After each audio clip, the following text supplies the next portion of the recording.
Hello guys, welcome back to Tech Tricks Tutorial.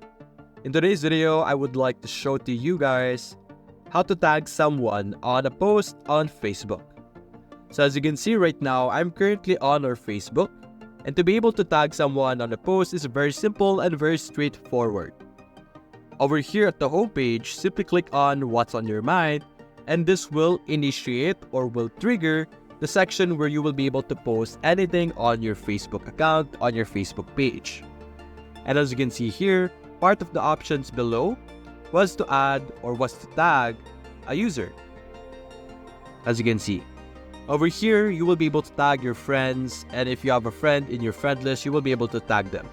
Or you could also do it manually where you can click on @ and you will be able to see a list of users that you would be able to tag into your post. That process is similar to when you are posting on a group that you are currently in. All you need to do is to add and then select the name of the person you want to tag. So that's basically it guys. If you enjoyed this video, leave a like and subscribe. Thanks for watching.